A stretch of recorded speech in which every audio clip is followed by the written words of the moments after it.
Michael Fedele, welcome to the show, brother. How you doing, man? I'm doing great, Jason. Thank you so much for having me on today. I'm so glad to have you, man. You cover like some of my favorite topics. We're talking health and wellness. We're talking somewhat nutraceutical, and we're talking coffee. I dig all this, and entrepreneurship. You've got it all, man. So I know this is going to be a great conversation.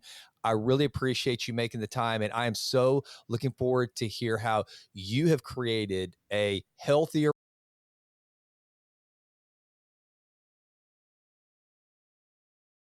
alternative to ready coffees, stuff that you find in the cooler, which, by the way, you're tackling one of those consumer packaged products that is notoriously unhealthy, but yet people freaking love it. And so I think that you're really onto something here. So with that, let's just settle in. I want to hear this whole story. So first of all, let's start with the health side of this, and the reason why I'm starting with the health side of it is because I know that your background, which we'll definitely get into, has a lot to do with branding at some of the major beverage companies in the country. You've held the highest positions in that space, but it was really kind of your health journey that brought you to where you are right now with what you're doing, if I'm not mistaken. So, is that as good a place to start as any? Yeah, absolutely. We can dive right in there. And again, Jason, grateful for the opportunity to hop on here with you and talk to you and, shed some light on kind of what we're doing, what I'm up to, and, how it pertains to some of your, favorite topics and interests here. So super grateful for the opportunity to be here. But yeah, long story short, again, I've worked in beverage for 15 plus years and started working for the Coca-Cola company back in 2009. I was a brand manager and did marketing for Powerade, and then a senior brand manager and did, brand marketing for Vitamin Water, and then was introduced to the founder of Vitamin Water. This was after Vitamin Water had sold to Coca-Cola. And he had just invested in and co-founded a new startup sports drink brand back in 2012 called Body Armor Sports Drink, which nobody knew of or knew about. And long story short, I joined the team as the director of marketing at the time, and had the opportunity of a lifetime to work with our chairman and the collective senior management team and a ton of talented marketers and built Body Armor from, this little startup brand in 2012 up until a brand that we sold to Coca-Cola in 2021. So opportunity of a lifetime. As part of that, I guess when I was back in at Coca-Cola between 2009 and 2012, I was actually, again, a senior brand manager on Vitamin Water, and I had a health scare myself. And I had thyroid cancer that I was diagnosed with at the time. And as part of the treatment, and I'm healthy now and have been for a long time, knock on wood, but as part of the treatment, had to undergo kind of radioactive iodine treatment where, unfortunately could not consume any products with iodine in it, as well as kind of a long list of other different types of ingredients you just couldn't consume in the midst of the treatment. And part of that, I literally started drinking my coffee black. Prior to that, I would get your Splendas or your sugars or, maybe a little bit of milk or whatever the case was in my coffee. And I was kind of forced to drink it black for weeks and weeks on end and took a liking to it. So even post treatment and, throughout my professional life, I've always drank black coffee. And it was funny because, again, you had mentioned coffee as one of your passions. You learn and you meet so many different folks that also just like to drink black coffee for different reasons, right? Varying reasons.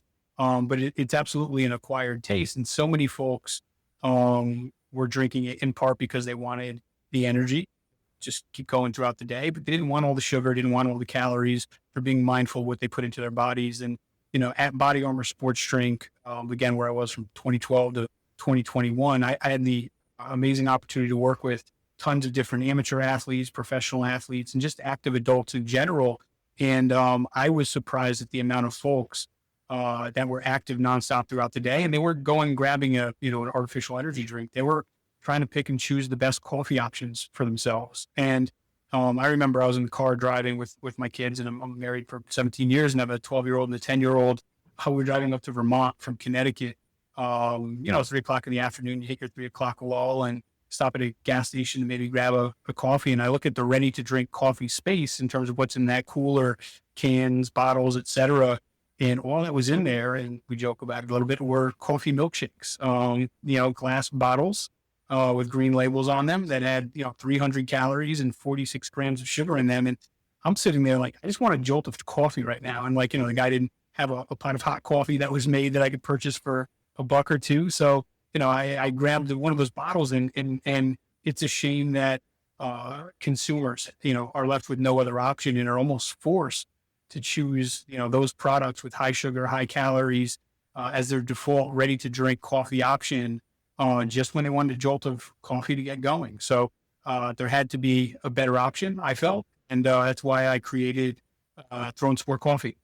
So one of the things I love to do on the show is I love to get some of the details of the entrepreneurial journey, because there's a lot of people out there that are listening to this that they've had a good idea. They've seen a need. They've gone to get something to drink, and they found out that there's only the sports drinks and all this other stuff that's just, it's just not good for you. It's got dyes, it's got sugar, all this other crap. And they think to themselves, man, I should make a fill in the blank. But that's kind of where it ends. Now, granted, you did have the background in this, so it's probably more, is more of a reality for you to have this idea and think, yeah, I could really turn this into something. But you go to get the coffee, you find out there's nothing in the cooler that you really want to put in your body. So what do you do from there? Because, and then I want to know again from someone who, I can tell you real briefly, I mentioned that I'm the co-founder of a nutraceutical company. Well, I've got a physician partner who's got 30 years of family practice experience that has thousands of cases of blood work that he was able to formulate our stack based on the results of blood tests, right? So that was kind of his benchmark. For you, I know you had the cancer scare, you had the beverage experience, you realized there was nothing in the cooler that you could drink, but how do you go about then deciding, okay, I'm going to go sketch this out and decide I'm going to make a product. You start doing feasibility, and then how you decide what's going to go into it. How do you source the coffee? There's no answer that is too small to this question, because I think some of those little small nuggets for the entrepreneurs out there, as well as those that are interested in health, that stuff can you probably take it for granted now because you've been at it so long, you've done this. Tell us how you come from opening the cooler to try to get something, to get that coffee jolt, to now starting a thriving brand. What happened after that? Yeah. So post Body Armor, again, I had a host of different opportunities to sort through kind of what I wanted to do next, and grateful to have those opportunities to work with, some amazing people along the way. What I realized is I very much liked building. I like creating. I like culture. I like people. And I wanted to walk away, or go home at night every single night, having had a fulfilling experience at work that day. And part of that for me is the ability to be part of creating something and building something. Now that at Body Armor was as a team member, and this is, slightly different as the founder and CEO, but that for me, in terms of making progress and, contributing to the building of something on a day-to-day basis, was first and foremost. And, I realized that and knew that from a foundational standpoint, that's what I wanted, quote unquote, to do next in some way, shape, or form. It's funny, I saw a quote yesterday to answer kind of your first question, like at what point and how and why do you find the realization or the motivation to do it? I saw a quote yesterday, and hopefully I don't butcher it, but it's something to the effect of, there's never, quote unquote, a right time to, take a risk or to do anything or to initiate an opportunity. There's never the perfect time. People are like, oh, wait for the perfect time to do this. You're never going to find the perfect time. It's more about you have time. It's about you making the most of that time and taking advantage of it, right? So you're sitting around waiting for the right time to initiate this idea, this concept, this effort that you want to put forth towards X, Y, and Z. That right time may never come. It's you creating the opportunity and willing it to success. And I'd encourage anybody who's got that bright idea or that thought in the back of their mind to move forward with it in some way, shape, or form.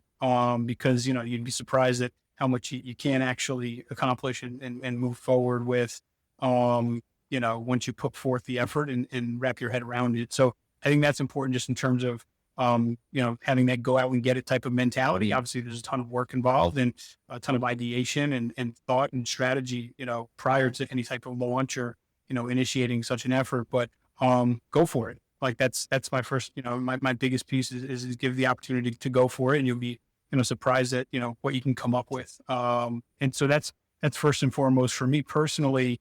Once I, felt like I wanted to go for it, and, at least identify for myself what I would find fulfilling on a day-to-day basis. Again, at Body Armor, we created a host of different products for the athlete or the active adult or the active person in general. Right? We had a sports drink, we had a low calorie light sports drink, we had a sport water that we formulated, we had a protein drink that we never launched, we had a caffeinated version of our sports drink.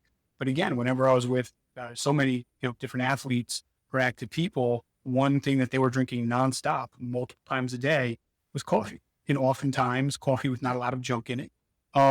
So for me, there's not a lot of white space in beverage at all. Most things have been done before and have been tried before.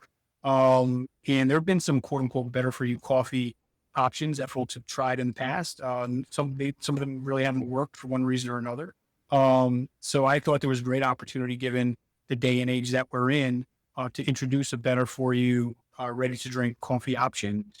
So what I did was a host of different things kind of in parallel. One, begin working on a formula, working with food scientists who, again, I have had past history with and worked on product development efforts with. And again, it gets back, Jason, to what you were saying before. Yes, I do have kind of a beverage background for the last 15 years. So that helped. I worked with a couple of different creative agencies and creative resources, graphic designers, and from a branding and packaging standpoint. And I'll joke that I, quote unquote, helped Frankenstein a package. I took a bunch of different elements from creative designs that we crafted and developed and put them together to help make this concept. And then also just in terms of how it could come to life. I went away actually with my family for a week or so, and each morning I was on vacation on this summer family trip. I'd pop my laptop open for 90 minutes and start jotting down thoughts and ideas and how this could come to fruition from a sales standpoint, marketing standpoint, a distribution standpoint, flavors, go-to-market strategy. And, I looked up a few weeks later, once I got home, continued to work on it. I looked up and I had a 30-page business plan kind of, developed, and then started, finding some folks that felt were very trusted individuals to me, to use them as sounding boards. Like, hey, what do you think of this? And, got great feedback. So at that point in time said, all right, this thing is absolutely going to be a go. And, made the decision to approach it from that standpoint. But that's really kind of how I thought through the best options to bring this thing to life. And grateful that I did, because, it's great to introduce this product to consumers now. And, not that they've said in these words, where has this been all my life? But it absolutely is filling a void for so many consumers there that, again, want to go out and, get better for you caffeine in some way, shape, or form into their body so they can keep going throughout their day. And it's not just to quote unquote play sports. It's whatever your, as we say, whatever your game is, would provide a better for you coffee alternative for you. It could be picking the kids up from school at 4 o'clock. It could be, going for a 5K run on a Saturday morning or whatever it may be.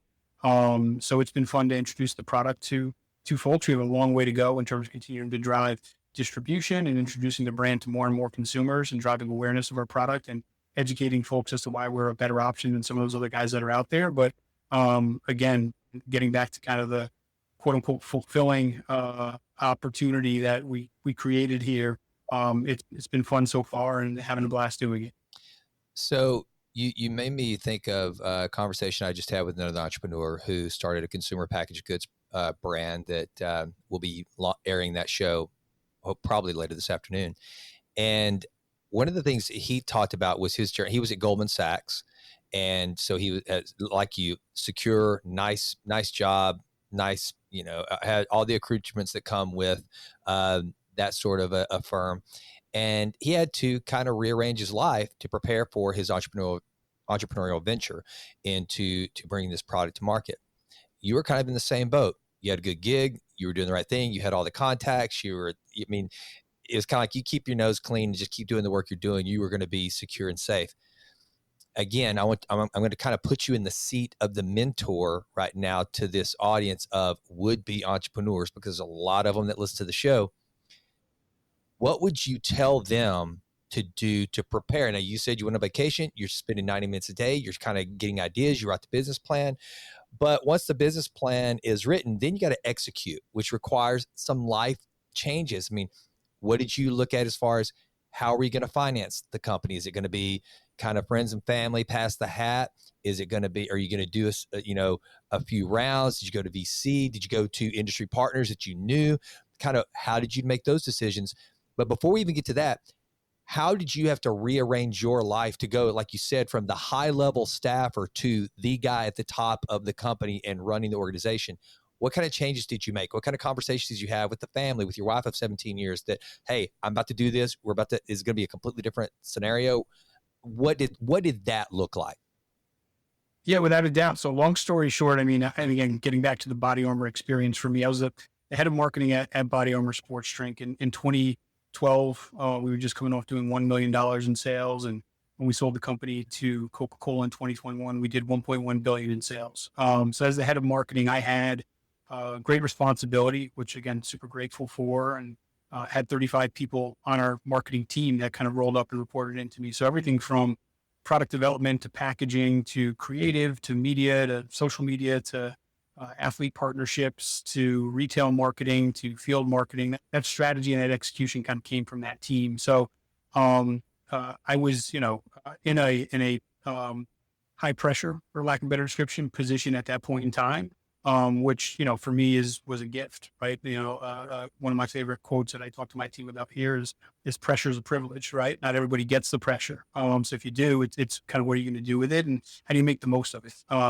So I was exposed to that, and that kind of got me going, keeps me going even today. So when I thought through the opportunity to launch a company and run a company, specific to throwing sport coffee, again, I was exposed by our chairman from Body Armor to so many different facets of the business beyond just my marketing element, right? I had a seat at the table for operational conversations, for finance conversations, for sales conversations, for production conversations. And again, whether I was a fly on the wall for those conversations or an active participant, I had the ability to get somewhat of a well-rounded experience from my Body Armor experience that I, can lend itself here to what we're doing with throwing sport coffee. So foundationally had a sense directionally, again, it's never the same by any means, of, what it would or could take to try and pull something off with throwing sport coffee, which, we've been in market now 11 months. So still a lot more work to do to get anywhere near what something like Body Armor is or was.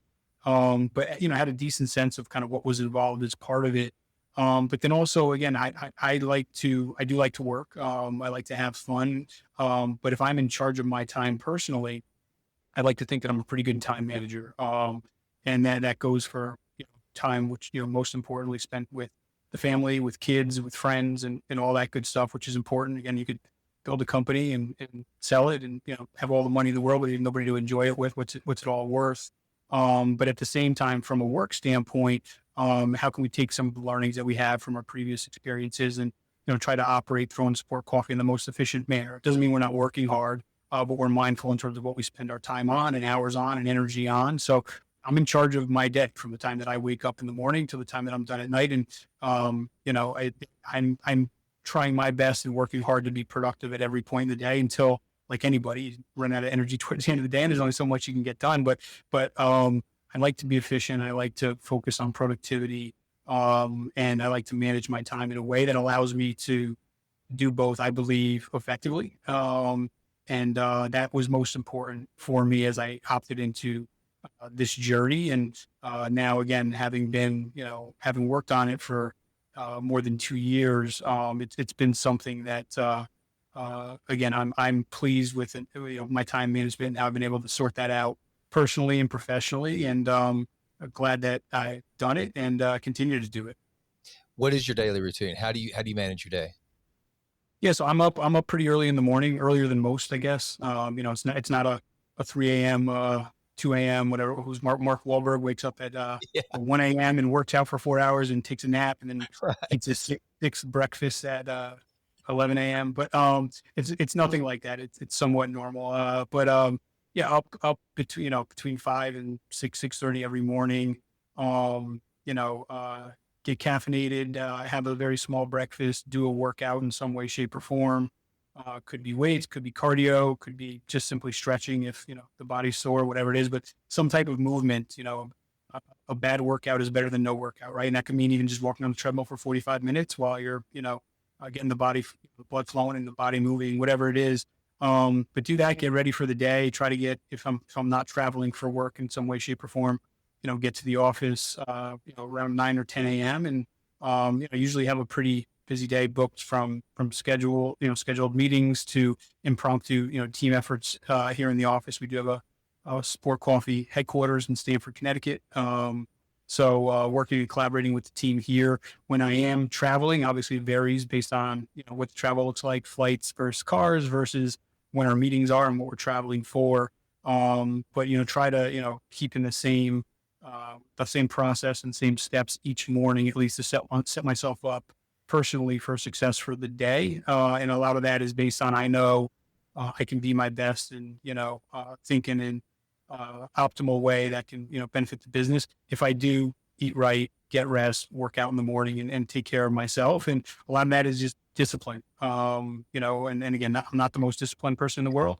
I will have a scoop of ice cream here or there after dinner. I will have an extra drink with some buddies here or there, but it's all kind of within moderation and being smart about it. But I think discipline from a time management standpoint, getting back to what I was saying earlier, as well as discipline in terms of how you take care of yourself and your body, mentally and physically, I think is crucial when you're trying to execute anything at the highest level. For me and for us, it's obviously launching and building and growing a business. But you hear about the professional athletes, right? And obviously gotten the opportunity to get to know many of them kind of personally, and they're very disciplined in terms of kind of what they spend their time on, what they put into their body, the training that they dedicate to their skill and their craft to get better every single day. And I believe that there's huge opportunity for not only just entrepreneurs, but just business professionals in general. You don't have to be an executive to do it.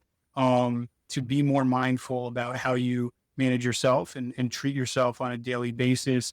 And you'll get better output, whatever that output may be. So I'm a firm believer in that quote unquote crusade in some way, shape, or form, and try to practice it and apply it to my life on a daily basis. It's one of the things I think so many people do take for granted is the most important business machine any of us have or ever will have is our own body and mind, and I think that there's more entrepreneurs that are focusing on dialing into whether it's the biohacking, whether it's sleep, whether it's really, all these different things that make us perform better.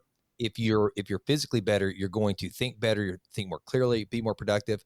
Uh, Jess Trankina, who owns the Generator Athlete Lab in Austin, who I've had on the show, when she opened it up, she expected it to be like former professional athletes or triathletes. She thought that's probably who my client base is going to be. What she found was that the core of her business was high performing entrepreneurs like yourself. That's who goes to see her. She said, Tim Ferriss goes in every once in a while, kind of that mold of high achieving individual that realizes the correlation between maintaining our health and our well-being and how that will translate into productive work and better work. And that's one of the things, man, that's why I love learning about products like yours, is because about 5 years ago, I'd always trained and tried to be healthy. But it was about 5 years ago, I took it up a level. I mean, I really took it up to a level 11 on dialing into health, wellness, mitochondrial health, really at the cellular level, and try to figure these things out simply because I want to be clear-headed, a clear thinker as an entrepreneur. I want to make good decisions, and it is a game changer. And so I'm always kind of, I scratch my head at these people that when they see guys like you and I who get up early, we watch what we eat, even if it's, my deal is eat really well 80% of the time. If you can do that, the other 20%, then you can handle the 20%. I think that's great. Right. And so I scratch my head at these people that they don't sleep well, they do drink too much, they stay up too late, they eat whenever and whatever. and wonder why they're tired, they're lethargic, and they're not getting the output that they want. So that I think that's some of the best advice you can ever give an entrepreneur. And it's one of the things whenever I've done personal coaching to people, I ask them, how are you sleeping? What are you eating? What are you doing for your health? Are you training? Um, and, and again, a lot of them will be like, why would you ever ask me that? You're supposed to be talking to me about weighted cost of capital and weighted average cost of capital and stuff like this. I'm like, Sure. no, we'll get to that. But first of all, how are you taking care of you? All right, so let's talk about Throne Sport coffee. I want to know, if I am that consumer, I walk to the cooler and there's some Throne Sport coffee. Why do I grab it? What's in it? And why did you choose the ingredients that are in Throne Sport coffee that are in there? Yeah, for sure. So right now, and just kind of a quick overview, we launched in May of 2024. Right now, we're in north of 5,000 stores nationally. We're chain wide at Casey's General Stores, which is 2,800 convenience stores, kind of in the Midwest. We're also chain wide with 4 flavors at Quick Trip with a Q, which is 1,100 stores in 19 states. And I'm excited to say that this is, I'm not unveiling it. It's been said publicly, but we're also going to be launching in Whole Foods this summer. So we're going to be in 4 regions of Whole Foods starting in June, and then nationally at Whole Foods in September, with additional distribution kind of lining itself up. I don't say slowly but surely, but actually fairly quickly this summer. So it's our hope that we land ending calendar year 2025. Close to 10,000 total stores and outlets, which again, for our first full year in market, we're very proud of, doing north ideally of 10 million in retail sales. When somebody walks into a cooler or walks into a gas station and sees a cooler and decides they want a ready to drink coffee, and you can see some of the cans obviously over my shoulder here, and we don't look like your traditional coffee, right? Your traditional coffees are a sea of brown and beige and black and very drab and kind of all clones of each other, right? They're all the same types of coffees with the same flavors and just slightly different brand names and packaging from each other. What we wanted to do is hit folks over the head with the idea that we are indeed a functional coffee, right? And that's where the idea of sport coffee, stands for. I didn't play any sports today. I'm not sure if you did, Jason, but the reality is, as adults, we don't play too many sports. Yeah, we play pickleball here and there, golf, tennis. Maybe you play a Sunday afternoon or Sunday morning pickup softball game or a rec league basketball game at the Y, whatever it is. But for us, it's more about fitness and being on the go and being healthy. But the brand name Sport Coffee does connote the idea of, hey, this is a coffee that does something a little bit more for me, that provides a little bit more for me. And I like it because of that, and wanted to move forward with it and trademark it accordingly because of that. So that was important to me from a branding standpoint, where at the point of purchase, to your point, in a cooler, not only does the brand communicate, hey, directionally, I kind of get what this is, let me pick it up and see what it's all about. But then also the packaging itself does indeed stand out in a very boring coffee set, right? And it's about kind of a modern, progressive, flipping the category on its head a little bit. And that's why retailers, at least to date, have been, pretty excited about taking this in, because we are disrupting the category, bringing something different. In terms of what's in the product specifically, it is indeed a coffee. It's made with premium Arabica beans from Central and South America, primarily Colombia. It's got 150 milligrams of natural caffeine. It's made with natural flavors, natural sweeteners. The only sugar in our products right now is natural cane sugar. And on top of that, we've got 100% of your daily B vitamins. Most coffees do not have any vitamins, let alone B vitamins in it. B vitamins help the body turn, food to fuel, to utilize as energy. In addition, we've got electrolytes in the coffee. We did not add a ridiculous amount of electrolytes to it. I will tell you that we are not a quote unquote hydrating coffee. If you are going for a 5-mile run in the desert, please drink a sports drink, traditional sports drink or water to replenish, not a sport coffee. But we do have electrolytes in the product and we call those out. And we also have branched chain amino acids in the product, not at enormous levels, but enough to obviously call out. We've got leucine, isoleucine, and valine in the product as well. So for me, I wanted to move forward with a formulation, our Coffee Plus formulation, which we've coined it. The Coffee Plus formulation is one that the ingredients within it and the benefits that those ingredients provide are fairly well known to the average modern mainstream consumer. There are hosts of different coffees that include a host of different additional ingredients. I've talked through, and who knows what the future may hold, the ability to introduce MCT oils and adaptogens, mushrooms, fiber. There's a host of, laundry list of different ingredients that one could consider putting in the coffee. But at the end of the day, if we and the team, myself and the team are working to build a mainstream brand for mainstream America, which is what our objective is in terms of, introducing pro and sport coffee to the masses over time. You can't be too niche and too cute, too smart and too sciencey with your product and your formulation. Not everyone is going to understand, what those ingredients do, and it makes your barrier to educate that much more challenging versus leading with natural ingredients, leading with vitamins, leading with electrolytes, and for the most part, ingredients that people are very aware of. So one of the things I want to ask you is, and it may just be just because it's your background, so what you know, but we talked about a little bit offline how when you're bringing a product to market these days, there are so many different avenues that didn't exist like back in the day. Like I would think back if you had been a marketing executive at Coca-Cola in 1985, it would be Super Bowl ads, TV, billboards, radio. It would just be the standard mass media channels to get the word out. Now, when you're going to bring a product to market, it can be podcasts, and kind of build up that audience. You can do podcast sponsorship, affiliates. You can do direct to consumer. But you can do all these different things. You have stuck with what it like in my world. I look at what you're doing, and it scares the crap out of me, and it looks very expensive because you're doing a mass supply chain. You're working with huge vendors. You talked about with Whole Foods. You have major sports and endorsements that are coming alongside you.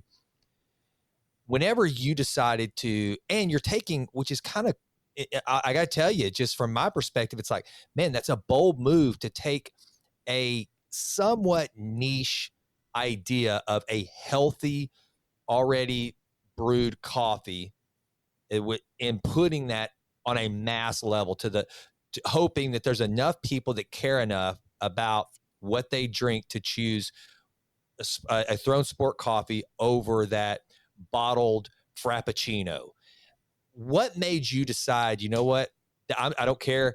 I'm going all out for huge distribution versus more small direct to consumer, more boutique, more bodega, more health food store. I mean, how do you make that kind of decision? Because to me, it seems to me, Michael, that's a big one, man. That's why you're at the top of the heap and you're leading the company. That's the type of decision you have to make. So what calculus and ideas did you have in your mind that made you decide to go that route? Yeah. Number one, I believe in the product. I believe in the opportunity. That's the most important thing right there, Jason. I think again, the product speaks for itself in terms of how it's differentiated. Quote unquote, tasting is believing in the product, and I think that's incredibly important. You can have the healthiest product in the world, but if it doesn't taste good at the end of the day, it doesn't matter. And we continue to tweak our products nonstop. Again, we've been in market 11 months. I've made tweaks to our product, to our packaging as recent as last week in terms of kind of what we do. It's, getting back to the theme of the podcast, and it's constantly trying to get right and put your best foot forward in any and everything that you do. In terms of going more mass mainstream, we were mindful in terms of our launch and quote unquote how big we went.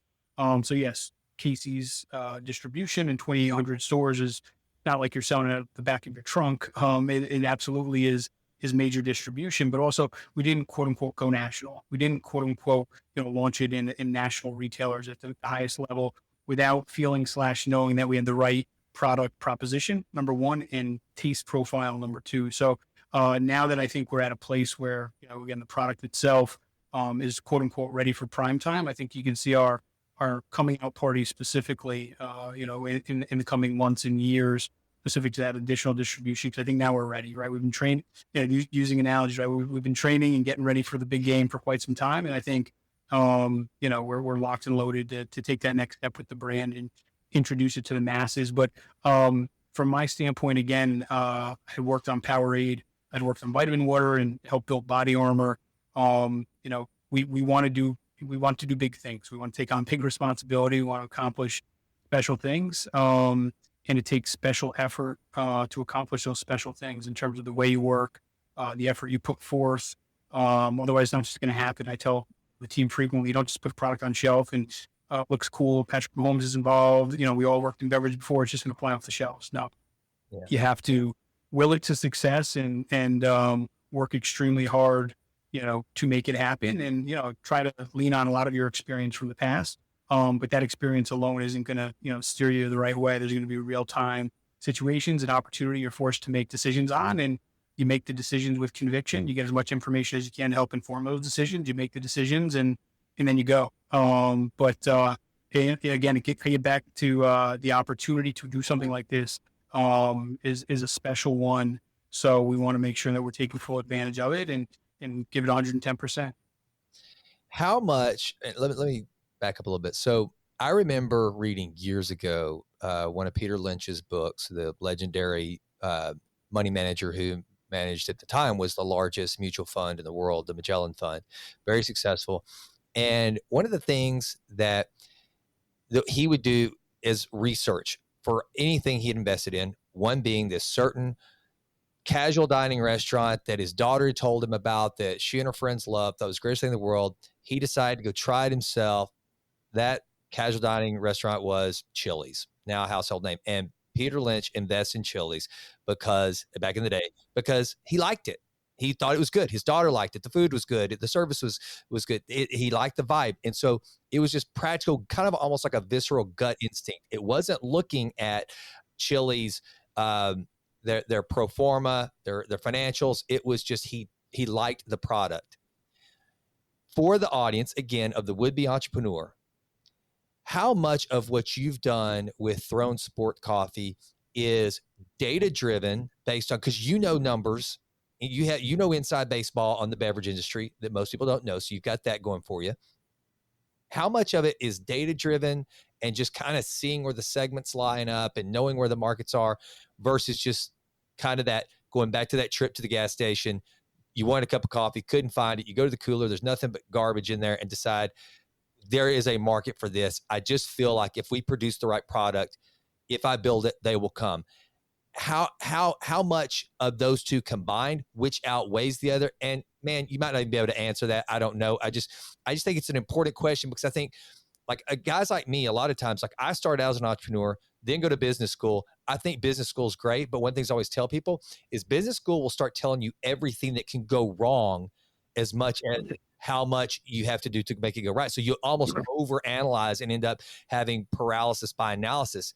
Yep. Whereas a real entrepreneur, a lot of times will be like, in fact, more times not, the biggest moonshots are those things that like everybody else is saying that makes no sense. You're an idiot. You're a radical. What are you doing? And you do it anyway. For you in creating Throne Sport Coffee, how much of it was just like, look, I don't care.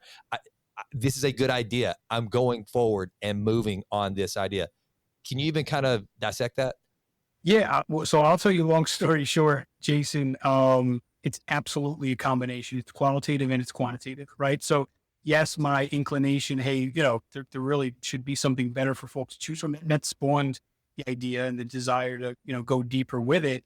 But make no mistake, and again, I have my MBA as well. I went to the University of Connecticut School of Business, and so I value, the quantitative data and the right steps and the right process. Again, I'm a tried and true trained brand manager, right, for the Coca-Cola company, prior to Body Armor, prior to the Throne Sport Coffee. So, going through those steps and process as a gut check is crucial. You have to do that. So, I made sure that, again, 2 years ago, 3 years ago, when I was thinking through this, all right, what's the ready to drink coffee category look like? All right, it's between $6 and $7 billion in the US. Wow, 60% of the volume is in convenience stores. That's an interesting opportunity, but there's only Starbucks and Monster in convenience stores. Why isn't there anybody else, right? Looking at it from that way. All right, what are the top performing flavors in the category, and how should that steer, what we plan to do here, from a flavor selection standpoint, or what paths we go down, thinking through what are consumers looking for in their coffee. And I'm purchasing Mintel reports to get as much data as I can to understand that, wow, more than 1 in 3 consumers is looking for functionality beyond caffeine in their coffee product. It's interesting. So it absolutely includes a ton of that. Now, that's not the fun, exciting stuff that I'm here to talk to you about, right? It's not as cool and sexy as the packaging or the Patrick Mahomes or the working out or whatever it may look like. But the reality is you have to have facts to back up your direction, and you bring that to life. At the same time, having that energy, the qualitative, quote unquote, intangibles for the company in terms of the culture we're building, how we're planning to disrupt ready to drink coffee, what we're looking to do moving forward. That's crucial in terms of the energy to bring it to life. So it's absolutely a combination. I can't sit here and say it's 56% of that and 44% of this or whatever the case may be. But every single day, it's looking at weekly sales reports, understanding kind of where we are, where we have distribution gaps, where we have distribution voids, taking a look at the future of the business in terms of what are the the next 5 or 6 retailers we'd love to bring on board strategically, to grow the brand. We've gotten literally phone calls from some of the biggest retailers in the country already, which again, grateful to have that. And the reality is we're not ready for them just yet. Right. We'll go there when the time comes. And, part of that again is leaning on past experience just in terms of when makes the most sense to partner with those guys. But some folks could look at the raw number of stores that you can get in and what that means to your business. Well, I can go from 0 to X in a matter of 1 year or 2 years. And oh my God, it's going to be on fire. It's going to be wild and crazy. And then, you run into challenges for a host of different reasons, soon after that, because you made that decision early on. So part of it is absolutely quantitative, leveraging data to drive the right insights, help you move the needle on the business. But to your point, it's never paralysis by analysis, which can and will happen. And I've been in rooms in the past where that's happened, where you're looking at every chart, every number, every potential situation, what could go right, but to your point, more than likely what will potentially go wrong. And you're scared to make decisions. So, we're in a mindset where it's, A, collect as much data as possible. B, let's review that data. C, let's make a decision.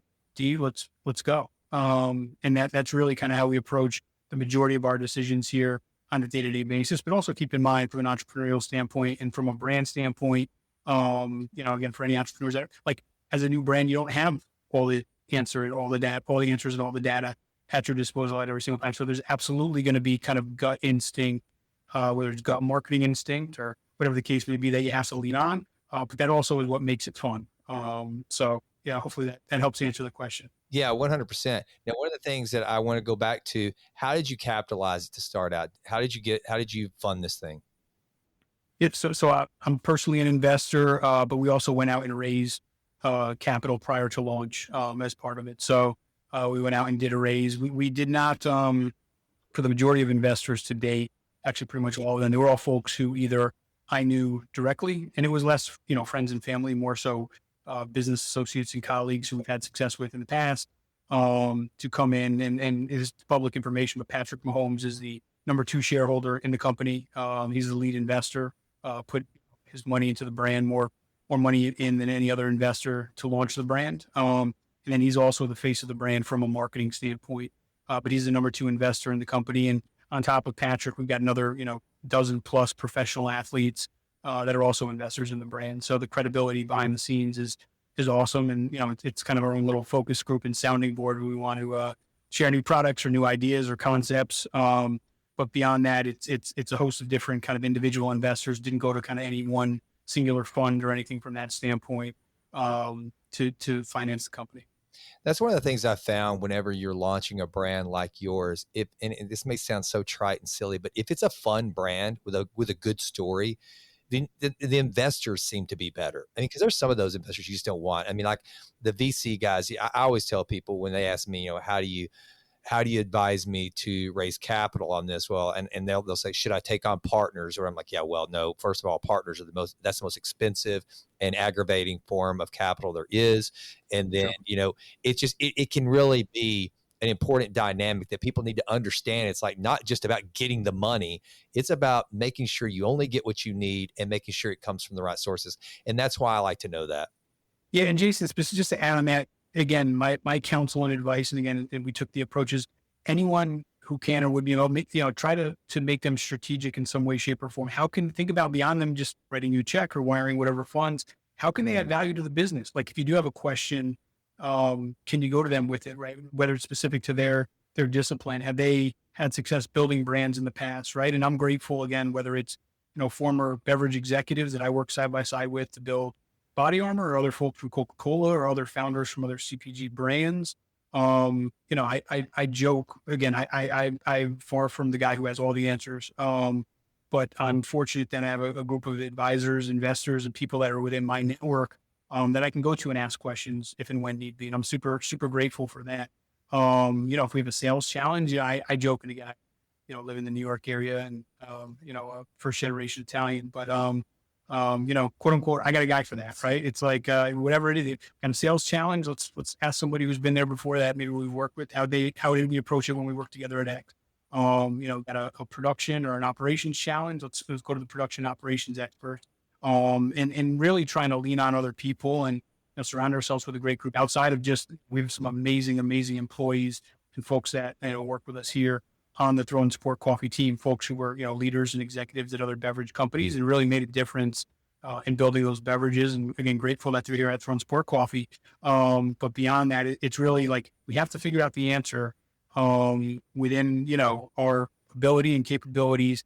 It's somewhere out there. Who can we talk to get as much information to guide us down the best pathway to make the best answer? And that's the whole will it to success mentality, is the skill of figuring it out sometimes, which is what I think being an entrepreneur kind of is like. No one's going to sit there and give you all the answers. You got to sometimes figure it out, and it's grueling. Sometimes you want to pull your hair out. Sometimes, it's a lot tougher than you expect for it to be. But at the same time, that's the beauty of it. It's the journey of trying to figure it all out. And, hopefully for any entrepreneur and for us as well, you do. And we do, because it's very fulfilling, as you then take those learnings and apply it to building whatever brand or product it is that you're doing. So it's part of the fun. I think you're exactly right, man. I was talking to somebody here recently, and I was talking about Stephen Kotler. He said when he's writing one of his books, the author of The Rise of Superman and Catching Fire, a lot of good books on flow and human performance. And he said one of the things that always happens at some point during the writing process for him is he will find himself face down on the floor, beating his fist, trying to figure out what to write next, or the book's not coming together. It happens every time, but he continues to write his books. And I told this individual I was talking to, I said, with entrepreneurship or any project that you think is really worthwhile, when you come to that moment, you need to tell yourself, it has to be this way. This is worthwhile. There's something big I'm working through. And there's never going to be an unbroken boulevard of green lights in the road on the road to entrepreneurship. Just never. There will always be that time where you beat your fist on the floor, you beat your head against the wall, you ask yourself, why in the hell am I doing this? Is this going to work? And at some point, you just have to remind yourself, it has to be this way. And I think that's great advice to anybody out there. The analogy, man, I use this all the freaking time. I know this audience is probably sick of hearing it. But I remember one time I thought it would be a really cool idea to have a Harley Davidson Softail. I imagined like James Dean on that thing. It'd be awesome. My buddy, he borrows one from a member of our church. We go up to the church parking lot and he says, hey, you got to come up here. You can ride this and see if you like it. Dude, Michael, within 2 seconds, I had the thing on its side, out of me. And I was like, oh man, I realized right then the idea of having a Harley was far better than the reality. And that's how it is with entrepreneurship sometimes. It's this idea of it is so much better than the reality. But if you can make it and you can thrive on the reality of it, you got a shot at making it, right? Listen, it's again, somewhat of a cliche, saying type of, if it were easy, anyone would do it. Right. And that's the reality of it. So you have to go into it knowing it's going to be a challenge. Right. And you have to go into it for the right reasons. Again, and everyone needs to sort through personally what they quote unquote want to do with themselves professionally, right? Or is it to go out there and create and build something and enjoy what you're doing every single day, and allow it to be fulfilling? That's why I'm doing this. I very much enjoy working with our team. I enjoy the steps and the processes in and around the beverage business. Again, it's wild and crazy for all the reasons that we've discussed. But I enjoy it, believe it or not. If you're in it because you want to, quote unquote, make zillions of dollars, or you're in it because you just want to, be on the front cover of a magazine, or, whatever the case may be, those are probably the wrong reasons to do it. Right. You got to do things that you enjoy. And I think it gets, really exciting when you have the ability to merge kind of passions with, something professionally, and then it doesn't really feel like work, in certain aspects. So I think that's very smart and right, but you got to do these things from an entrepreneurial standpoint for the right reasons. Only each individual knows what those right reasons may or may not be for themselves. I've got a bunch of different folks that I talk to and try to give advice to in terms of jobs or whatever the case may be. Not specifically jobs for throwing the sport coffee, but people that are in their 30s or 40s or are looking, trying to figure out what's next for them. Should I, shift gears from my current job or another job or whatever? I'm like, what are you looking to get out of it? Like, do you just want another, a bigger title? Do you want to go from director to vice president? Do you want to make an extra 10, 20, $50,000 a year? Like, do you want to do something that you genuinely enjoy every single day? Do you, want to commute from Connecticut into New York City and back and forth? Or like, figure out what's, I don't say wrong about your current situation, but what you're really aspiring to do. And that will help you in terms of identifying what next opportunity is best for you, because it'll check those boxes accordingly versus kind of blindly flying out there. But at the end of the day, if you want to be an entrepreneur and it's, quote unquote, for, I don't say the right reasons, but the right reasons for you, I applaud anybody who's willing to do it. It takes a lot of guts. Anybody who's willing to go out there and stick their neck out and put their name out there and put their brand out there and their heart out there and work their tail off to do something special. I applaud you, whether you're successful in it or not, because it takes a ton of guts to do. Man, you just nailed it. And one of the things too that you mentioned, so I wrote a book back in 2010 that, maybe 3 people read that was about, and I talked about basically blueprinting your life. And a lot of it was documenting my escape from corporate America into entrepreneurship. And what you just said was exactly how I started the book. I listed out where I wanted to live, the commute that I didn't want to have anymore, the fact I didn't want to get on airplanes every week like I was doing. It all had to do with the life I wanted to live. And very little of it had to do with making money, having some big windfall, exit strategy. It was all about creating a business that would tie into the life I wanted to live, exactly like you've described it multiple times through this conversation, by the way, Michael, about the things you like to do, the things that drive you, the things that allow you to be the best version of yourself.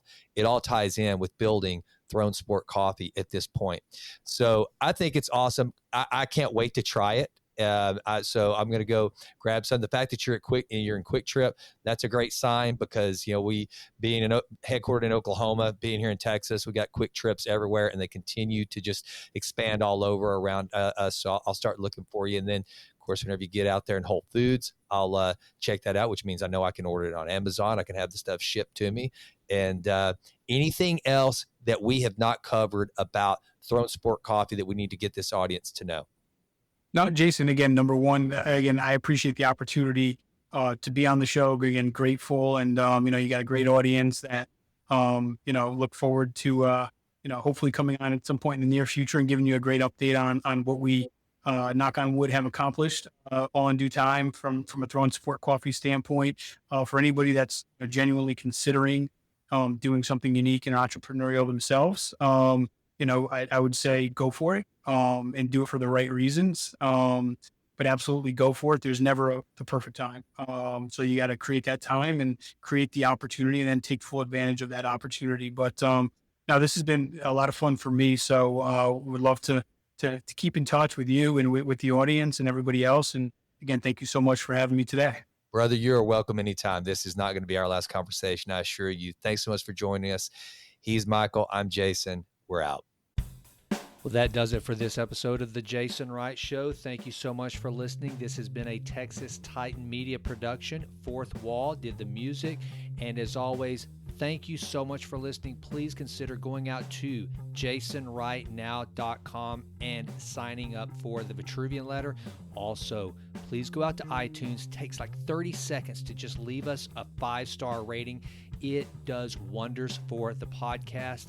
I would be so grateful. And with that, until we meet again, go crush it and endeavor to improve always in all ways. I'm out.